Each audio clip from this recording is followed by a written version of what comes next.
Son ya 6:30 y continuando la tradición de ser escrupulosamente ingleses al respecto y puntuales, os damos la bienvenida a una nueva cita de Data for Future, la tercera de una serie de 10 sesiones que celebraremos cada miércoles durante 45 minutos aproximadamente, a partir de las 6:30 de la tarde, hora peninsular, una hora menos para los cientos de miles de personas que nos siguen desde las Islas Canarias, tanto ahora en directo como a través de los vídeos que van a poder encontrarse también junto con sus respectivas transcripciones a través del sitio web de cidata.es. Mi nombre es Cherra y hoy me incorporo a esta iniciativa tomando el relevo amigo del compañero Gonzalo Artiach en la conducción de este espacio en el que os puedo asegurar que se encuentra uno bastante más a gusto a aquel lado de la pantalla como espectador que a este otro como expectante, ¿no? Encajado aquí en este minúsculo escenario donde nos veis. Además, no me lo pone nada fácil interactuar en este fascinante y un poco loco mundo de la ciencia de datos, entorno en el que pues, soy un recién llegado y donde los participantes que cada día nos acompañan, en este caso hoy, son tres grandes expertos en sus respectivas materias. David Jiménez Castrillo, Óscar Paz de la Fuente e Iñaki Pertusa.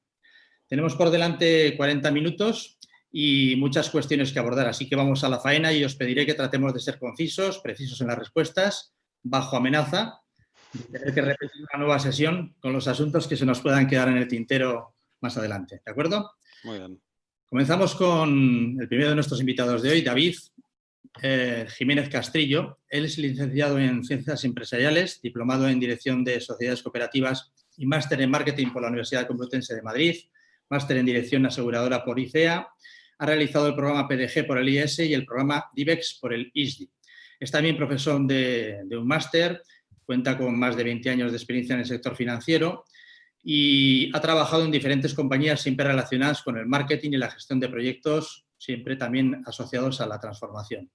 Actualmente es director de marketing en Santa Lucía, siendo un área clave en la transformación, renovación y cambio profundo en la gestión y percepción de Santa Lucía en su mercado. Puesto con responsabilidad directa en estudios de mercado, marketing estratégico, clientes, analítica avanzada, marketing operativo, calidad de datos, research, digital, eventos, publicidad, patrocinios y marca. No paras, David. Un poco. Buenas tardes. Siguiendo con el tradicional estilo de Gonzalo, compartimos en cada presentación una pincelada curiosa de las personas invitadas. En este caso, algo que no necesariamente todo el mundo sabe sobre David es que le apasionan el esquí y el buceo. ¿Cómo han sido ambas pasiones en estos meses de confinamiento, David? Pues cero. O sea, este año en blanco y no por la nieve. O sea, la nieve ya se jorobó, la temporada se acabó y la de buceo promete. O sea que vamos bien. Este año vamos a quedarnos bastante bien. Espero compensar al año que viene. Hemos visto que en las redes había gente esquiando y buceando en sus propias casas. Supongo que hasta ahí no te ha llegado la locura, ¿verdad? No me ha llegado eso. Muy bien. Óscar de la Paz Fuente es Óscar Paz de la Fuente, es licenciado en Informática y máster en Ingeniería del Software por la Universidad de Deusto. Cuenta con una experiencia de 24 años en el sector asegurador. Vaya experiencia, porque se te ve jovencito, no pareces... Parezco más joven que esos 24 años, efectivamente. Estaba pensando, digo, ¿será algún error o no? 24 años en el sector asegurador. Y actualmente es el responsable de AXA OpenSurance, se dice. Sí, OpenSurance. Unidad de AXA España orientada a desarrollar una estrategia de InsurTech junto a startups y nuevos modelos de negocio basados en economía digital. Colaboras con diferentes escuelas de negocio como profesor, mentor también en programas de transformación digital, innovación, emprendimiento, y algo que no necesariamente todo el mundo conoce sobre ti está relacionado con tu otro yo, con Bruce Lee, ni más ni menos. Fuisteis amigos en el cole, hicisteis película juntos. ¿Cuál es esa curiosa relación que guardas con el gran maestro? Muy bien, bueno, pues la verdad que yo de joven, ¿no? Más todavía incluso de ahora, ¿no? Pues hacía artes marciales y descubrí a Bruce Lee, pero no como artista marcial, sino como un auténtico emprendedor y filósofo, ¿no? Y desde entonces, pues recurro a él, ¿no? Siempre que tengo alguna duda en el mundo actual, pues la verdad que es muy curioso cómo él tenía esa respuesta a través de su filosofía, ¿no? Y lo que poca gente sabe es que Bruce Lee se escribe con B de Bilbao, o sea, ahí queda. Ahí queda eso. ¿Bruce Lee o Jackie Chan? Me sé la respuesta. Bueno, donde esté Bruce, no, Jackie es un aficionado. Bueno, y por último, como cada miércoles nos acompaña el juez de línea, experto profesional y todavía mejor persona, Iñaki Pertusa, que es socio en Decidata y que va a aportar su siempre destacable perspectiva y a buen seguro, pues también me sacará de algún enredo a lo largo de esta sesión. Iñaki. Se hará lo que se pueda. Lo que se pueda, bueno. Aquí nos ayudaremos entre todos y todas. Bueno, vamos a comenzar ya con las preguntas. Tenemos 6 bloques. La primera de ellas está relacionada con el efecto transformador de los datos y la inteligencia artificial. Vamos a empezar contigo, David. ¿Cómo definirías el uso actual de los datos y la inteligencia artificial en el sector? Vale, empiezo por la inteligencia artificial. Voy a empezar por el final, ¿no? Vale. Inteligencia artificial hay poca, pero en general. O sea, una cosa es modelos de machine learning y otra cosa es inteligencia artificial. La inteligencia artificial todavía no ha llegado en la expectativa que nosotros tenemos, ¿no? De cara a futuro. El uso actual de los datos, a ver, cada vez más y cada vez de un uso más intensivo. Yo me acuerdo de hace escasamente 5 años en los foros de grandes directores y grandes CEOs de aseguradores, se hablaba de finanzas, se hablaba de la cuenta de resultados, se hablaba de productos, pero jamás se hablaba de clientes. Y desde hace 5 años se empieza a hablar de clientes, ¿no? Y por consecuencia se empieza a hablar de datos, ¿no? Y eso se está convirtiendo en realidades, es decir, cada vez hay inversiones mayores en datos, inversiones mayores tanto en la extracción de datos, manejo de datos y explotación de esos datos, tanto desde la parte más de tecnología como desde la parte de negocio. Y todos esos cambios se están viendo ya en realidad. Por lo tanto, yo creo que es ya algo común al sector. Cada vez su uso es mucho más intensivo que antes. ¿Compartes, Óscar, esta afirmación? Sí, la verdad que lo que dice David, ¿no? Yo creo que nos estamos empezando a dar cuenta de que el dato es un activo, ¿no? Que tenemos en la compañía y que al final es también un activo de todos, ¿no? Y que lo tenemos que cuidar entre todos, ¿no? Eso que se llama la cultura del dato y que todos somos responsables de que los datos sean de calidad, de que los tratemos, de que seamos capaces incluso de generar nuevos modelos de negocio sobre el dato, nuevos servicios. Entonces, desde hace unos años sí que es cierto, por lo menos en el entorno en el que yo me muevo, ¿no? Que es quizás más orientado a la innovación o incluso a la innovación más disruptiva, sí que empieza a haber pruebas de concepto ya, ¿no? Además, en diferentes ámbitos del seguro. O sea, podemos hablar desde detección de fraude o desde apertura de siniestros, temas de valoración de daños, o sea, atención a clientes, o sea, es muy variado, ¿no? Se están haciendo pruebas de conceptos, se están empezando a lanzar proyectos en diferentes áreas de la organización, pues no solo para mejorar la experiencia del cliente, para eficientar esos procesos, pero claro, siempre y cuando haya ese dato de calidad detrás, ¿no? Sin datos de calidad, pues es imposible. Y bueno, yo creo que se está empezando a de alguna forma hacer eso, ¿no? A intentar crear esa cultura del dato y para poder aprovecharlo. ¿Cómo creéis que esos datos y la propia inteligencia artificial pueden mejorar el negocio? Y si pueden mejorar, ¿por qué no se están haciendo? Si queréis empiezo yo.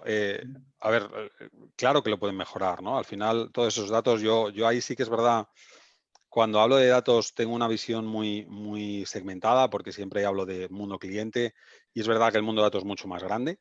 Y además da unas posibilidades tremendas el hecho de juntar datos de varios mundos, como pueda ser el operacional, como pueda ser el mundo financiero o pueda ser el dato de cliente.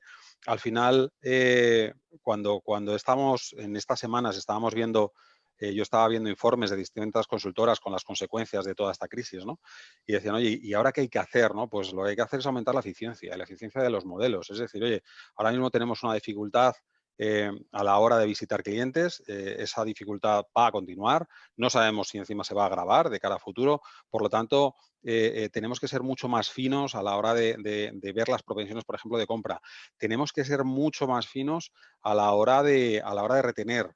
Tenemos que detectar a esos clientes que lo llevamos haciendo años, pero mientras mejor lo hagamos y mientras más fino hilemos, muchísimo mejor, ¿no? Ahora mismo hechos como la retención sobre todo, y lo pondría en primer lugar, y en segundo lugar la venta cruzada, son absolutamente esenciales, ¿no? Si la competencia creo que se va a poner muy dura en esta época porque las mismas dificultades las tenemos todos, por lo tanto, estos dos factores pues encuentran su importancia ahora mismo, ¿no? Si ya vamos a otros factores, como decía Óscar, que también aumentan la eficiencia, ¿no? Como bueno, pues análisis de riesgos, ¿no? O incluso el pricing. Una de las cosas que creo que se nos va a quedar de esta crisis es que el cliente se va a basar, va a mirar más el precio, ¿no? que antes, ¿no? Y ahora mismo lo que se quiere es ahorrar y seguridad, ¿no? Por lo tanto, herramientas de pricing y herramientas de pricing bueno, que nos permitan ajustar mucho mejor la elasticidad precio, bueno, pues con esas tasas de baja previsibles, creo que tienen grandes posibilidades de irse afinando y de irse, bueno, pues cada vez focalizándonos más en ello, ¿no? No creo, sinceramente, que no se esté haciendo, ya se estaba haciendo. Lo que pasa que estas circunstancias nos fuerzan es una palanca para que nos movamos más rápido de lo que nos estábamos moviendo antes. Sí, yo creo que ahí, siguiendo con lo que dice David, hay dos elementos, ¿no? Uno, la propia presión que mete la crisis, que va a obligar a ser más eficientes en todos los ámbitos, y sobre todo en el operacional, digamos, poner a punto la máquina para un mercado que va a estar más complicado, que posiblemente se reduzca y que va a estar más peleado, y por lo tanto tienes que tener a tu organización lo más ágil posible, y en ese sentido el conocer mejor los procesos te puede ayudar a encontrar las áreas en que mejorar. Y la segunda es, yo creo que una tendencia de un cliente que cada vez demandaba dos cosas, ¿no? Primero, una mayor transparencia, es decir, está más informado y por lo tanto conoce más, y demanda a las compañías tener una mayor transparencia en su relación, y eso implica datos, lógicamente. Y la segunda es una personalización, ¿no? Derivado de posiblemente de otras áreas, como puede ser el comercio online, en el que cada vez tienen ofertas más personalizadas, las relaciones más uno a uno, y que el cliente lo traslada a todos los ámbitos, ¿no? A todas las empresas con las que se relaciona. Y esa demanda de esa relación uno a uno solo se puede ser capaz de servir si conoces cómo interactúas con el cliente, si eres capaz de adaptarte a sus necesidades, si eres capaz de anticiparte, ¿no? a lo que te va a solicitar como compañía. Cabe destacar en este caso, Iñaki, que tú precisamente trabajas como consultor para compañías también de este sector, y de la perspectiva tuya es importante para poder saber cómo analizar desde fuera este. Claro, si comparamos el sector seguros desde el punto de vista de datos, hay sectores que tradicionalmente han tenido datos de mucha calidad, y especialmente el cliente, ¿no? Seguros, banca, telecomunicaciones, y que por lo tanto son los sectores, además del digital, ¿no? Los sectores que nacen en la propia digitalización, que ya nacen con el propio dato, pero digamos que son los sectores que están más avanzados, ¿no? En los anteriores dos capítulos que teníamos de esta serie hablábamos de industria. Se habla mucho de industria 4.0, pero la industria 4.0 está centrada principalmente en la captación del dato, ¿no? Y ahora que se está sensorizando y se está captando el dato, se están encontrando con el primer problema, que es la calidad de ese dato, ¿no? En el sector, pues de nuevo, ¿no? Banca, seguros, como son sectores muy sensibles, la información que se ha tenido sobre el cliente, al menos la calidad siempre ha sido muy buena, ¿no? Se utilizaba, oye, para la propia gestión de la cuenta, para la gestión del siniestro, pero la calidad tenía que ser buena, ¿no? Y ahora estamos viendo que todo ese dato sirve para otras muchas cosas, ¿no? Sí, es cierto lo que decís, y de hecho la ciencia actuarial, ¿no? es eso, es precisamente matemáticos y estadísticos, ¿no? Trabajando para calcular el riesgo y ponerle un precio más o menos, o ofrecer servicios, pero sí que es cierto, y un poco yendo al tema de cuáles pueden ser las barreras, ¿no? que tenemos, es que nuestra materia prima, en el sector asegurador por lo menos, han sido datos históricos, ¿no? No estamos acostumbrados a manejar datos en tiempo real, ¿no? Y ahora lo que nos pasa es que tenemos una multitud de datos, y nosotros básicamente de un asegurado podemos conocer su fecha de nacimiento, podemos conocer dónde vive, tal y cual, pero igual no conocemos más durante todo el año, ¿no? Porque a no ser que tenga un siniestro, ¿no? Y entonces eso es otra de las variables que tenemos en el seguro, ¿no? La poca frecuencia de contacto, los pocos touch points que se llama en el customer journey, ¿no? Con lo cual tenemos muy pocas oportunidades de conocer al cliente, y además de forma sesgada, porque cuando conocemos al cliente le conocemos en un momento, entre comillas, malo, ¿no? Es un momento de un siniestro, un momento que va al médico, no le conocemos en los mejores momentos, ¿no? Entonces, quizás nos falta esa frecuencia de contacto, ¿no? Y yo creo que toda esta inteligencia artificial, toda esta masa de datos, todas estas oportunidades nuevas, lo que nos tiene que hacer es intentar tener una mayor frecuencia de contacto, anticiparnos a sus necesidades, a los posibles riesgos que pueda tener en su vida, y llegar a él de una forma más positiva, ¿no? Y eso, pues bueno, que nos vaya haciendo que nos conozcamos mutuamente, ¿no? Por un lado, que conozcamos al cliente, pero por otro lado, fijaros, que los clientes conozcan sus necesidades aseguradoras, porque prácticamente en un 80% un cliente no conoce qué seguros ya tiene contratado, o sea, las coberturas de su seguro. Con lo cual, fijaros, si no conocen en un 80% las coberturas de su seguro, entendedme, si no tienes el seguro, pues imaginaros, ¿no? Las necesidades aseguradoras. Entonces, yo creo que tenemos que el reto, al menos creo que está en seguir, en aumentar la frecuencia de contacto en otros contextos que no únicamente sean los momentos del siniestro, ¿no? Y si pudierais comenzar desde cero la actividad de vuestra organización, ¿qué es lo que haríais de manera diferente y por qué? David. Hombre, yo creo que está claro. Ahí, en el momento que una empresa tiene más de 10 años, pues tiene un legacy, ¿no? Ahora mismo. Eso influye directamente en la calidad de los datos y, muy importante, y en el permiso que tienes de los clientes para esos datos, para la utilización de esos datos, ¿no?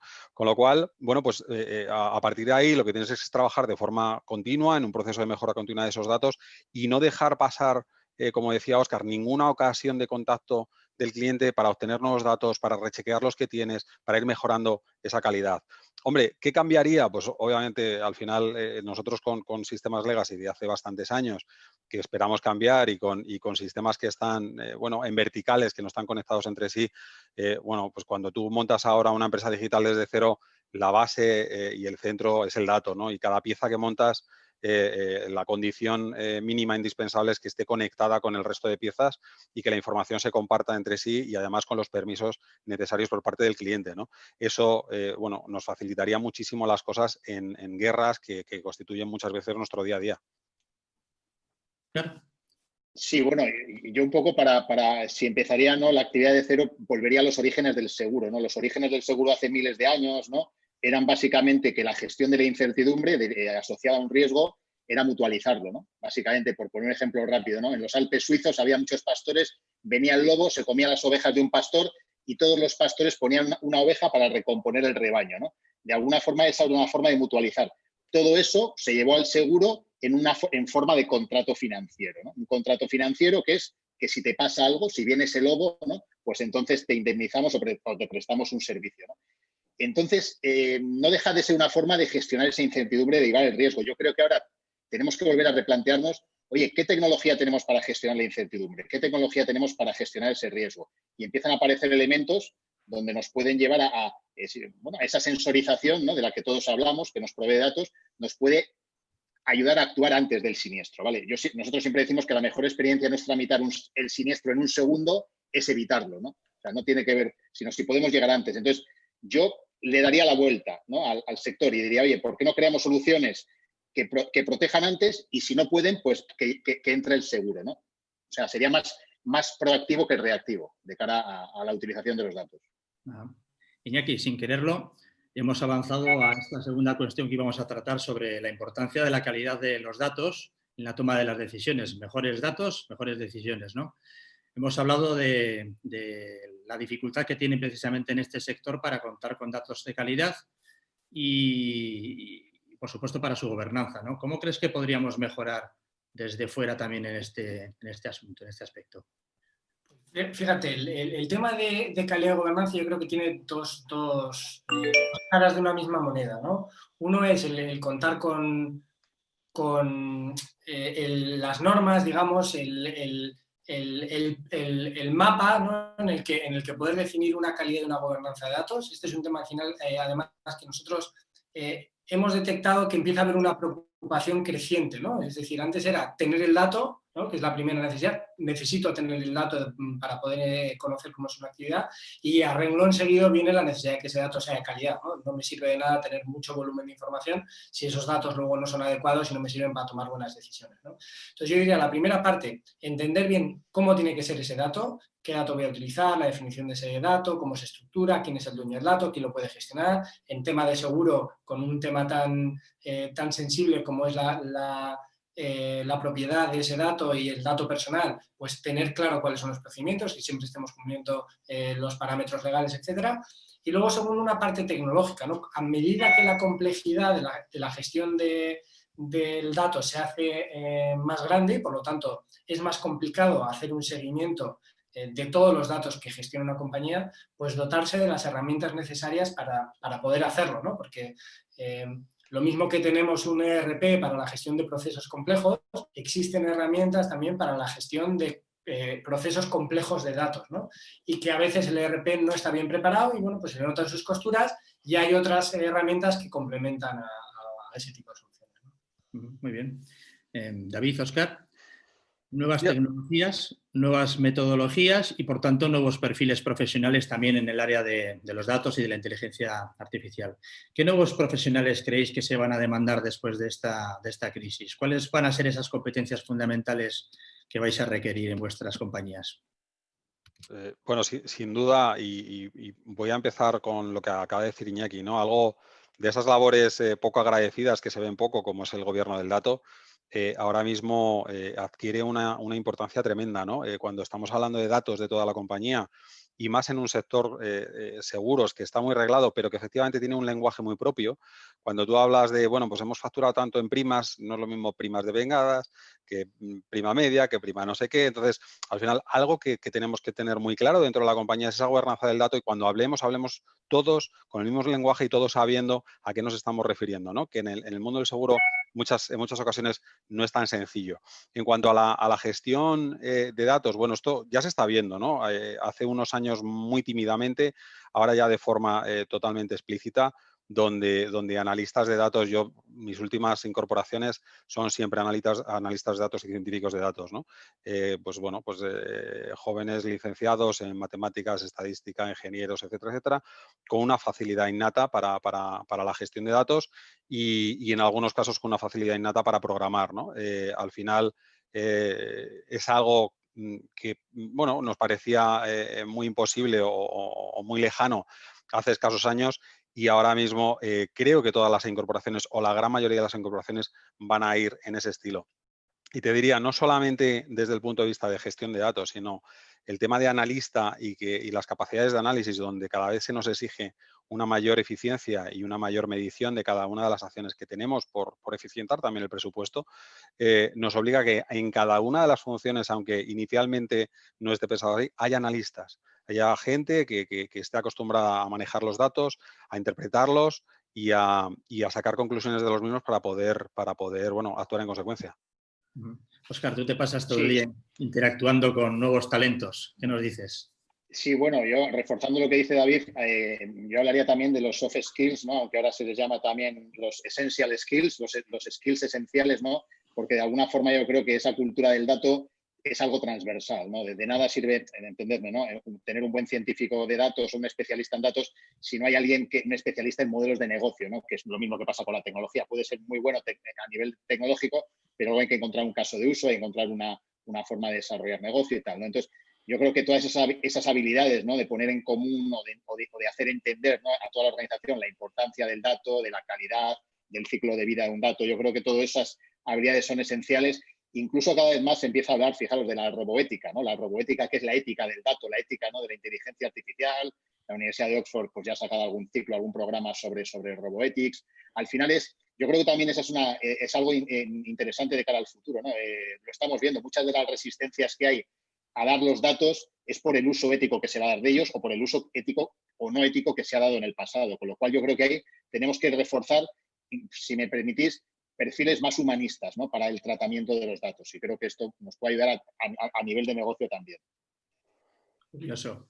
Iñaki, por tu experiencia también, tu conocimiento a través de la plataforma Copuru, ¿crees que están disponibles estos perfiles en las organizaciones? Yo creo que lo estaban comentando muy bien David y Óscar, ¿no? Cuando empieza el boom del Big Data aquí en España en el año aproximadamente 2015, es un enfoque netamente tecnológico. Necesitamos herramientas, necesitamos gente con unos conocimientos técnicos muy potentes. Y es cierto que a medida que se ha ido madurando, se ha ido aterrizando y se han ido viendo más aplicaciones de negocio, lo que nos estamos dando cuenta es que necesitamos una figura que es lo que comentaba Óscar, ¿no? El traductor de negocio, ¿no? Es alguien que conoce de una manera muy profunda el negocio, que además tiene unas ciertas competencias técnicas o tecnológicas y es capaz de, bueno, pues identificar el área donde se puede aplicar, identificar el caso de negocio, ¿no?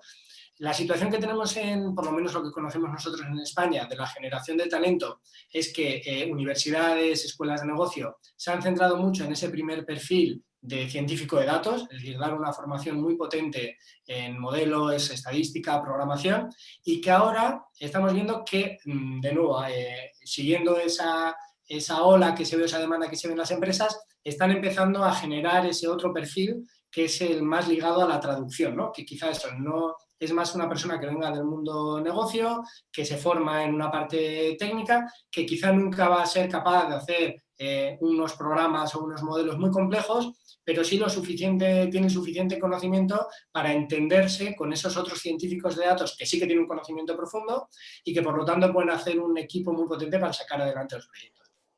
Muy bien. Fíjate, una cosa, Txerra, me gustaría añadir, ¿no?, a lo que acaba de decir Iñaki. Ahora es verdad que, entre comillas, estamos empezando con esto, ¿eh? Dentro de unos años, todas las empresas tendremos científicos de datos, todas las empresas tendremos plataformas de explotación de datos y volveremos a estar todos con la misma tarta del mismo pastel, ¿no? ¿Cuál va a ser la diferencia?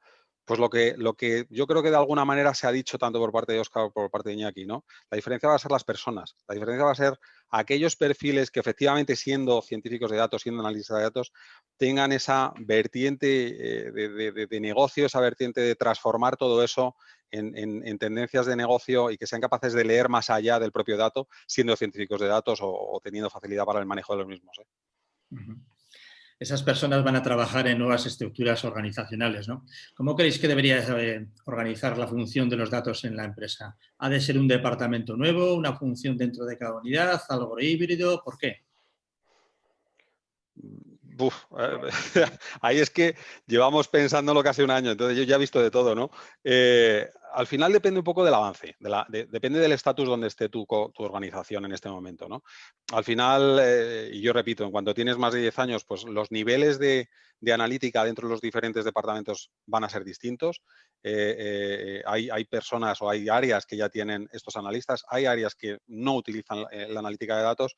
Por tanto, yo soy partidario de un modelo híbrido, ¿no? De decir, oye, pues que haya efectivamente un responsable en aquellas áreas donde ya hay cierta cultura y ya se están explotando, digamos, esos datos de una forma adecuada, y un departamento centralizado, pues para dar servicio, digamos, que sea un departamento de servicio a todas aquellas áreas que no lo han utilizado porque no han visto la necesidad o más bien no han visto las posibles ventajas que tiene la utilización de estos datos, ¿no? A medida que vaya esto avanzando, pues efectivamente tiene que haber una cabeza pensadora, ¿no? Donde al final se centralice, digamos, todo ese gobierno del dato y ese uso de dato futuro para los usos actuales o para usos futuros o con nuevas tecnologías como pueda ser inteligencia artificial o cualquier otra vía. Muy bien. Óscar, ¿cómo crees que se debería realizar ese tránsito de una organización tradicional a estos nuevos esquemas de los que estamos hablando? Bueno, a ver, yo creo que es... yo siempre suelo decir que la innovación no es algo que sucede de la noche a la mañana. Si nos fijamos en muchos nuevos modelos de negocio que se llaman, que están triunfando ahora, si buceamos en su historia, pues veremos que son modelos que empezaron hace años, ¿no? Entonces yo creo que hay que tomarse un tiempo para ello, o sea, no porque sea una tendencia ahora hay que empezar a intentar tenerlo para el año que viene, ¿no? Sí que es cierto, y un poco al hilo también de la pregunta anterior, en nuestro caso sí que hemos apostado por una unidad que digámoslo así, está especializada en el dato, pero sí que es cierto que es una unidad que además comparte, ¿no? Es decir, yo creo que es compartir información. Nosotros tenemos incluso una academia del dato que se llama, una academia del dato donde estas personas especialistas con esos hard skills, ¿no? Esos científicos de datos con un conocimiento muy profundo de su ciencia, ¿no? Pues son capaces de compartir de forma didáctica con el resto de la organización en píldoras, bien sea de vídeo, bien sea de cualquier otro tipo, ¿no? Este conocimiento, ¿no? Y eso lo que está haciendo es contagiando al resto de la organización. Entonces yo creo que bueno, digámoslo así, ¿no? Tiene que haber unos expertos en la organización, tiene que haber, bien pueden ser, hombre, también digo que el sector asegurador es un sector pues que donde los empleados, ¿no? Pues tenemos 15 años de antigüedad media, a veces cuesta encontrar personas que tengan esa capacidad de haber estado fuera del sector, pero en todo caso, expertos en ciencias de datos que empiecen a compartir también ese conocimiento, ¿no? Y que lo vayan extendiendo por el resto de la organización. Es un modelo que nosotros estamos siguiendo y, como os digo, estamos encantados de poder aprender cada vez más de estas personas expertas o compañeros que tenemos. Y aquí hablamos siempre de largos plazos, ¿no? Las empresas son un poquito perezosas a la hora de definir estrategias de largo plazo, ¿no? Les cuesta ver la importancia que tiene el abrir el melón de un proceso que va a llevar un tiempo y que, sin embargo, va a traer bastantes ventajas a la empresa. Sí, fíjate, yo creo que en el tema de la visión a largo, ¿no? Influyen muchos factores. Lógicamente, la capacidad de tu propio sector en que te dé los recursos financieros y de tiempo para poder reflexionar, ¿no? Pues, si vemos ahora empresas del turismo relacionadas con la hostelería, no se les puede pedir que piensen en el medio plazo cuando tienes un corto en el que está en riesgo la continuidad de tu compañía, ¿no? Pero sí es cierto que la competitividad del futuro, y esto ya es una apuesta que hacemos nosotros como compañía, ¿no? Nosotros creemos que el dato, la analítica y la complejidad que hagamos luego con la analítica, sea en Machine Learning o inteligencia artificial, va a ser un elemento fundamental que va a aplicar a todos los sectores y a todas las actividades. Y por lo tanto, cuanto antes comiences, más pronto vas a estar en la brecha que se está generando, ¿no? El problema que tienen los modelos de inteligencia artificial, los modelos que son muy demandantes de datos, es que necesitas datos. Es decir, no solo crear un modelo y ya está, sino que tienes que generar luego una estrategia para seguir alimentando y que ese modelo vaya mejorando a medida que tiene acceso a un mayor volumen de información, ¿no? Entonces, en el momento en que tú defines una estrategia de captación de datos, si no te subes rápido a ese tren, cuando te quieras subir, tus competidores quizá ya la han generado y tengan un volumen de datos que les permita ser diferencialmente y mejor competitivos respecto a lo que haces tú, ¿no? Pues lo vemos ahora si vamos al extremo, ¿no? Al ejemplo permanente que es un Google o un Facebook, el volumen de información que tienen ya genera una propia barrera para un competidor, ¿no? Es prácticamente imposible que aparezca un nuevo Google, porque el volumen de información que tiene Google en la gestión de su actividad es tal que ya ha generado una auténtica otra dimensión, ¿no? Respecto a lo que sería empezar desde cero. Muy bien. Vamos a pasar, si os parece, a la última fase de esta sesión y vamos a hablar un poquillo sobre los cambios que ya se están produciendo en el mundo de los seguros derivados de esta crisis del COVID o de la COVID. No sé exactamente si es la o el. ¿Qué aspectos creéis que van a perdurar en el tiempo? ¿Por qué? ¿Cómo creéis que serán los seguros en esta próxima era post-COVID? ¿Y qué relación va a haber con los asegurados? Hombre, ahí, si queréis empiezo yo, que me da igual. Sí. Ahí hay comportamientos que yo creo que van a ser temporales y otros permanecerán, ¿no? Al final, yo creo que ahora mismo hay una búsqueda de seguridad a todos los niveles, ¿vale? Búsqueda de seguridad financiera, búsqueda de seguridad física, de seguridad de salud, etcétera, etcétera. De hecho, en temas, por ejemplo, de ahorro y productos relacionados con el ahorro, ya se está notando, por ejemplo, el incremento, también en seguros que tienen que ver con la vida, ¿no? En seguros personales, todo lo que es vida, todo lo que es decesos, todo lo que es ahorro y salud, está viendo grandes incrementos, ¿no? La gente está muy sensibilizada hacia ese tema y creo que va a seguir y esto se queda. Lo que está claro también que en la búsqueda de esa estabilidad financiera el precio de nuevo y como después de cada crisis vuelve a tener un sitio primordial a la hora de elegir, ¿no? Con lo cual, es lo que decía antes, una mayor personalización y unas mejores políticas de pricing son totalmente necesarias, ¿no? A partir de ahí, pues, y algo que nos afecta mucho, creo que el uso de los comparadores va a ser mucho más grande que ahora. Creo que esto ha impulsado de alguna manera o ha apalancado la digitalización de las compañías o la posibilidad de dar más y mayores servicios y mejores servicios a través del mundo digital a los clientes. Y los clientes, bueno, pues ya veremos si regresan al mundo físico o no. Pero lo que está claro es que no van a renunciar al digital y está claro que ese miedo, digamos, a la compra digital se ha quitado y lo hemos estado viendo y lo estamos viendo ahora mismo en esta crisis, donde, por ejemplo, dentro de todos los canales, pues el digital prácticamente no lo hemos notado, al revés, hemos notado un incremento de la producción en los canales, en los canales digitales. Y bueno, y luego tecnologías que tienen que ver con inteligencia artificial, con reconocimiento facial, con formas más rápidas y más eficientes de logarse y de identificarse dentro de las empresas y poder acceder a tu área privada y hacer transacciones únicas, pues van a coger una importancia muchísimo mayor. Ya la tenían, pero esto apalanca porque bueno, ya se está hablando de posibles rebrotes, de otra vez el invierno que viene, etcétera, etcétera, con lo cual yo creo que todos estamos corriendo para tener y estar mucho mejor preparados de cara a este futuro. ¿Tu caso, Óscar, qué nos aportas? Sí, totalmente de acuerdo con lo que dice David. Yo sí que creo que habrá algunas sensaciones que tenemos que duren unos meses y otras que permanezcan en el tiempo, ¿no? Pero de alguna forma, fijaros, en el mundo de la innovación, ¿no?, en el que nos movemos muchas veces, siempre hay esas resistencias, ¿no?, a digitalizar algo, a cambiar, ¿no? Hay siempre como excusas, ¿no?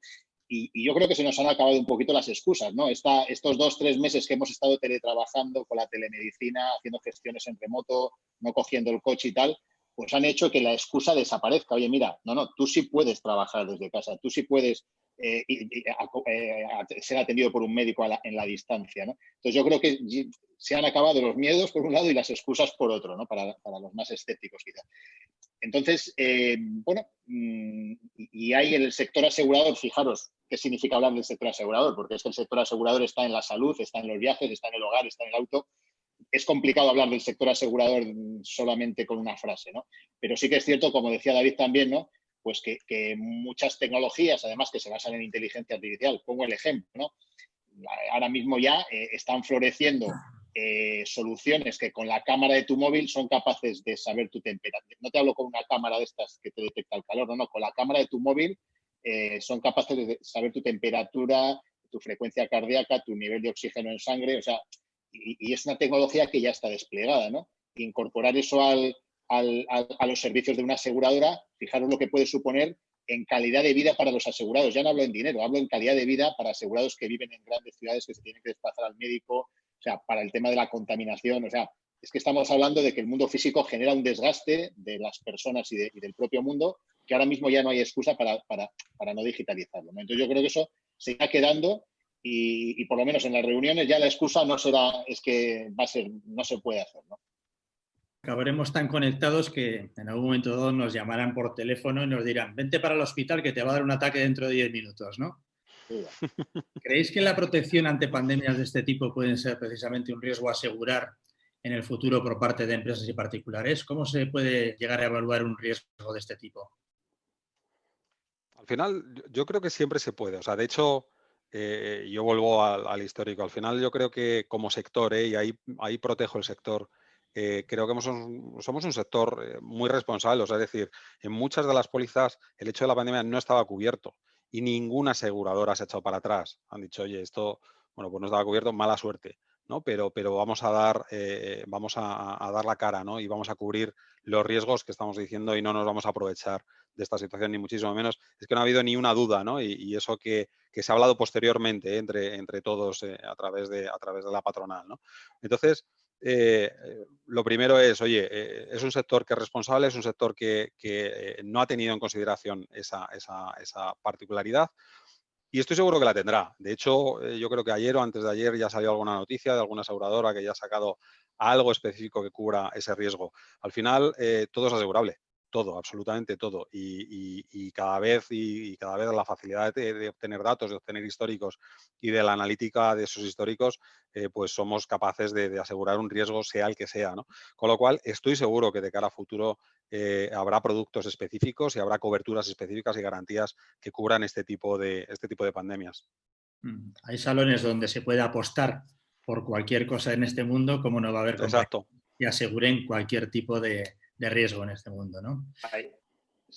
Óscar. Sí, la verdad que esta es una pregunta para actuarios, la verdad, ¿no? Pero sí que es cierto que en este tipo de sucesos nos encontramos ante lo que se llama una especie de cúmulo de riesgo, ¿no? Que un solo suceso puede generar miles, cientos de miles o millones de siniestros, ¿no? Y eso puede exceder la capacidad aseguradora reaseguradora, ¿no? Entonces, estamos como, por ejemplo, ante casos como pueda ser una catástrofe, imaginaros un volcán, ¿no?, que se cubre por el consorcio de compensación de seguros y tal.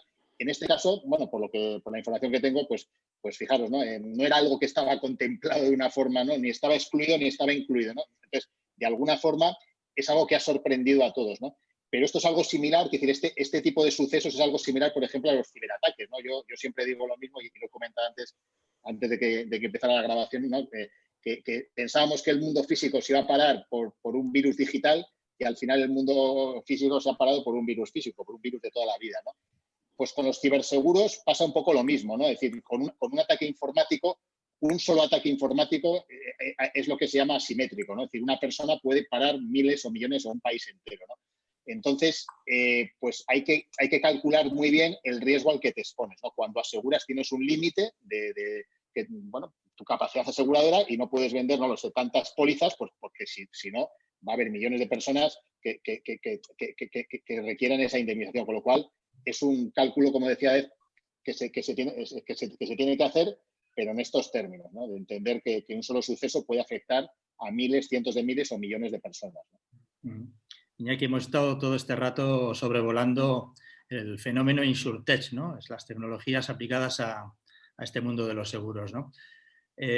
¿Cómo está impactando la digitalización, la tecnología en el sector? ¿En qué áreas se le ve mayor potencial? Esta se la voy a dejar a Óscar, que es su campo, y si me permites, retomo la anterior, porque creo que hay un tema que es muy interesante sobre esta pandemia, cómo ha impactado no solo al sector, sino al conjunto de la sociedad y a las diferentes empresas, ¿no? Yo creo que en este sentido, y nunca mejor dicho, una vez que pasemos esta pandemia, yo creo que sí que se van a generar unos ciertos anticuerpos en sociedad y empresa para estar mejor preparados para la siguiente, ¿no? Que puede ser la famosa segunda oleada, otra pandemia o otro gran siniestro, ¿no? que nos afecte como sociedad y que nos obligue a lo que no había ocurrido nunca, ¿no? Paralizar una economía. Yo creo que si nos ocurriera ahora con todo lo que sabemos, pues seguramente tendremos una mejor capacidad de reacción e incluso podamos estar preparados y tener unos protocolos establecidos para cuando eso ocurra, ¿no? En el mundo de la producción se ve claro, ¿no? Pues el tener la distancia entre operarios, etcétera. Y como comentaba el otro día Juan Carlos Villanueva, sí que puede ser un elemento diferencial, no solo desde el punto de vista de una empresa particular, sino de sociedad en su conjunto, ¿no? Pues si se ve lo bien que ha reaccionado Corea del Sur o Singapur, ¿no? Pues con los puntos negros que tiene todo el mundo, ¿no? Pero si lo comparamos, lo bien que han reaccionado no es porque hayan tenido una revelación divina, sino porque vienen del 2003 y del 2008 con las otras pandemias SARS, que ya les había predispuesto como sociedad a enfrentarse, ¿no? Y yo creo que si hay un aprendizaje como sociedad y como empresa que de esta pandemia es que debemos estar preparados para estos imprevistos que son muy poco frecuentes pero de un gran impacto, ¿no? Óscar, ¿te han echado una pelota por ahí? Sí, la verdad que, a ver, efectivamente, en el mundo InsurTech, ¿no? O sea, qué nuevas, ¿no? Tendencias, ¿no? Era la pregunta un poco, ¿no? Hombre, nosotros aquí además, ¿no? Es decir, ya empieza a haber una tendencia que son nuevos riesgos, ¿no? Hay nuevos riesgos que el sector asegurador, bueno, pues todavía está diseñando seguros para ellos. Podríamos hablar de la nueva movilidad, ¿no? La nueva movilidad, esto del coche compartido o la economía compartida, ¿no? Es decir, sharing economy también, cuando yo me alojo en un piso que no es mío, o voy a una habitación, cuando yo cojo un vehículo, un patinete, es decir, qué tipo de seguro lleva eso, es decir, toda la nueva movilidad se está replanteando, ¿no? Las necesidades aseguradoras. Puede ser un seguro para el viajero, no tiene por qué ser un seguro ligado a un vehículo, puede ser yo te protejo como viajero en cualquier sistema de movilidad en el que viajes, ¿no? Por ejemplo, o para los choferes o para el personal incluso que está trabajando para la plataforma de movilidad. Hay una serie de necesidades derivadas de nuevos estilos de vida que generan nuevos riesgos y al final de eso pues tiene que haber nuevos seguros. Entonces ahí se está trabajando mucho. Por otro lado, todo el mundo el mundo ciber, ¿no? Los ciberseguros, ¿no? Los ciberseguros son el gran desconocido, sobre todo para las pymes y para los profesionales o autónomos. Son un mundo conocido en el mundo de las grandes aseguradoras. Los ciberseguros en estos momentos pues, se ofrecen a través de brokers a grandes empresas y tal, por una serie de necesidades legislativas en su momento y tal, ¿no? Y por ciertos ataques que empezó a haber hace unos años y tal, pero ahora cada vez más ya son necesarios a nivel de pyme, a nivel de autónomos, ¿no? A nivel de profesionales que tienen digitalizada su modelo de negocio, ¿no? Con lo cual, en el mundo ciber. Y luego también estamos detectando tendencias ligadas con la digitalización, ¿no? Que además tiene mucho que ver con la economía long tail, ¿no? La especialización de corredores, ¿no? En ciertos segmentos, ¿no? Para asegurar, ¿no? Pues hay corredores en movilidad urbana, otros solamente en startups, otros en comercios, otros en autónomos. Es decir, ya, se están especializando solo en un segmento, ¿no? Y ofrecen una experiencia fantástica de contratación online o de tramitación o de atención a ese cliente, ¿no? Pero a través del mundo digital, ¿no? Y pueden llegar a cientos de miles de clientes que no podría llegar un corredor físico, ¿no? Porque con tu limitación física no puedes, pero con el mundo digital sí puedes, ¿no? Entonces estamos detectando pues una tendencia de esa especialización de corredores, ¿no? Y luego ya podríamos hablar de servicios asociados a los seguros, ¿no? Que hacen que se rebaje el riesgo de forma proactiva. Hablemos de Internet of Things, por ejemplo, pues no sé, negocios, ¿no? Que dependen de que tengan un suministro eléctrico, que si no se les pierde el género, ¿no? Y podamos tener eso conectado y entonces, pues bueno, podamos garantizar la continuidad del negocio, ¿no? En situaciones de riesgo. Bueno, o sea, podríamos hablar de muchas variantes, ¿no? Son algunas, por no alargar más la Muy bien, sí, además estamos ya finalizando el tiempo que teníamos previsto. Todo parece indicar que desde luego el futuro está lleno de oportunidades, que los cambios tecnológicos están trayendo consigo también nuevas áreas de negocio y facilidades también para las personas clientes. Tenemos un par de minutitos para poder o bien contestar alguna pregunta si tienes por ahí, Iñaki, o para dedicarlos al minuto de oro que tenemos a bien dedicar en cada sesión. ¿Qué opinas? Tenemos una pregunta en el chat y que habla sobre cómo crees que afecta al sector de los seguros la nueva regulación europea sobre el uso de modelos de Machine Learning para la toma de decisiones, ¿no? Yo creo que va ligado a uno de los temas que decía Óscar, el tema de la ética, transparencia de los modelos y respuesta en el mundo asegurado, ¿no? ¿Quién agarra la pregunta? No sé si David, ¿quieres comentarlo? A ver, cuando en muchos foros, ¿no? Se habla de, oye, ¿cuáles son las palancas, ¿no? Que van a mover todo el tema de la analítica de cara a futuro, ¿no? Siempre se habla, pues, de estos perfiles que hemos hablado, de la ingesta de datos, de la calidad de los datos, de la analítica avanzada, etcétera, etcétera. Hay un factor que es clave y es la parte legal, ¿no? Y me acuerdo hablando con un gran bufete aquí en Madrid, yo se lo decía, digo, sí, prácticamente la palanca vais a ser vosotros, ¿no?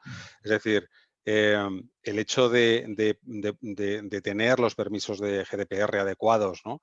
En el cual, oye, pues tenemos que definir exactamente para qué vamos a utilizar esos datos y cómo va a beneficiar la utilización de esos datos de cara al cliente y, por supuesto, el cliente tiene que aceptarlo y tiene la potestad de no hacerlo completamente, es vital para nosotros, ¿no? Porque efectivamente ya podemos tener toda la calidad, toda la maquinaria de tecnología, los mejores analistas, pero si no obtenemos, si no confiamos, ¿no? Y ya es un tema de confianza, es un tema de personalización, de servicio y de experiencia del cliente, ¿no? Si no convencemos al cliente con hechos, no con palabras, de que efectivamente esos datos van a servirle para un mejor servicio, para un mejor pricing, para una mejor personalización y, en definitiva, para que él obtenga ventajas, no nos dará esos permisos para utilizar esos datos y estaremos totalmente ciegos, ¿no? Entonces, la importancia, te diría, pues prácticamente es el primer paso, ¿no? Muy bien. Venga, vamos a ir concluyendo ya. Minuto de oro para los tres protagonistas de hoy. Empezamos por ti mismo. Venga, David. Bueno, yo diría, me gustaría una conclusión, ¿no? Y al final es muy rápido. Creo que hay poquitas empresas que vayan por delante del cliente. Y creo que ese es el fin, ¿no? La mayoría de las empresas vamos detrás y vamos persiguiéndolos, ¿no? Desde la primera web transaccional hace muchísimos años, donde mi primer contrato fue con una señora de 90 años y creíamos que era la madre de un consultor y no, era una señora de 90 años que no tenía nada que ver con nosotros, hasta fotos que he tirado en el cine porque un grupo de 40 jubilados, ni uno estaba utilizando papel y todos estaban utilizando el móvil para entrar al cine, ¿no? Y muchas veces hacemos suposiciones que no son ciertas, creemos que los clientes reaccionan a nuestros estímulos y no es así, ¿no? Somos nosotros los que tenemos que ser mucho más rápidos, adelantarnos a esos estímulos y proporcionarles, bueno, pues todo aquello que les pueda dar un mejor servicio, ¿no? Muy bien. Óscar. Bueno, pues lo mío va a ser muy breve, pero es haciendo un poco un juego de palabras con Data for Future. Yo creo que necesitamos datos para el futuro, pero sobre todo necesitamos un futuro para los datos, ¿no? Yo creo que es muy importante que empleemos mejor los datos de lo que los hemos empleado hasta ahora. Es decir, como decía antes David, ¿no? Tenemos que ser capaces de poner en valor nuevos servicios para que los clientes nos cedan, ¿no? De forma además explícita, porque la RGPD decir, tiene que, de forma explícita tiene que conocer el uso que se va a dar a los datos, con lo cual creo que necesitamos un futuro para los datos. Creo que esa es un poco la labor. O sea, ¿qué vamos a hacer con esos datos? Ya sabemos que los tenemos, ya sabemos que la tecnología los puede tratar, pero ¿cómo los convertimos en algo valioso, en algo que sea sostenible en el tiempo, que no sea, como digo yo, una noche de verano, ¿no? Que es una cosa que te dura un día efímera, ¿no? Sino que sea algo que realmente sea un compromiso para con nuestros clientes, para con nuestra sociedad. Fijaros, el sector asegurador además recopila un montón de información y puede compartir mucho conocimiento con la sociedad de lo que está sucediendo. Entonces yo creo que necesitamos un futuro para esos datos, tanto a nivel individual de cliente como a nivel de sociedad, ¿no? De poder aportar a la sociedad lo que nosotros gestionamos y convertirlo en conocimiento para todos. Big Data, my friend. Óscar. Sin duda. Big Water. Big Data. Terminas tú con tu reflexión, por favor. Bueno, pues yo creo que son dos palancas que nos están saliendo de manera recurrente en las discusiones, ¿no? Una es la importancia de definir bien cuáles van a ser los casos de uso, es decir, entender bien el negocio, entender bien la aplicación desde un punto de vista empresarial o desde un punto de vista de sociedad. Y el segundo es el tema de personas, ¿no? Tanto en la gestión y el uso de los datos personales como en las propias personas que tienen que utilizar esos datos para dar una respuesta bien al cliente o bien a la sociedad, ¿no? Yo creo que esto no es un tema tecnológico, sino que es un tema más relacionado con esos soft skills que decía Óscar, y esa capacidad de entender, y la ética es un tema que ha estado, digamos, lejano desde el punto de vista tecnológico y que ahora está teniendo y va a tener en el futuro un papel relevante en temas de cómo usamos los datos, que los modelos que utilicemos sean explicables y sobre todo en áreas sensibles, que nuestros modelos no tengan sesgos y por lo tanto no estemos generando injusticias automatizadas y en el fondo que tengamos a gente que entienda qué datos tiene, qué datos necesita y sepa cómo aplicarlos a una acción o a un área que nos haga mejores, ¿no? Tanto desde el punto de vista de compañía como sociedad. Me encanta que podamos compartir que hay que humanizar esto también del dato, que parece que es algo poco humanizable, ¿verdad? Hablamos de personas, hablamos de ir delante del cliente. En el mundo de la industria, sin embargo, hablamos de máquinas, de tornillitos, de aparatitos, pero no pensamos precisamente en el cliente, sino en la calidad de los productos que se están diseñando, ¿no? Y hablamos de ir por delante del futuro y preparar el futuro para esos datos. Nos vemos el próximo miércoles a la misma hora, entre las 18:30 y las 19:15. Y si se puede ya, Iñaki, también desvelar quiénes van a ser nuestros próximos dos invitados. Pues espérate, me has pillado, no lo tenía preparado. Siguiente, pues no puede ser una grata sorpresa también, ¿eh? No pasa nada. No tengo delante, pero lo publicaremos a lo largo de la semana que viene, sin duda. Perfecto. A través del sitio web de cidata.es, pues como os hemos comentado anteriormente, también vamos publicando estos materiales audiovisuales y las transcripciones para que queden para la posteridad y para nuestros nietos, ¿eh? Muchas gracias, David, Óscar, Iñaki. Nos vemos, por tanto, en la próxima sesión de Data for Future. Gracias a vosotros. Gracias.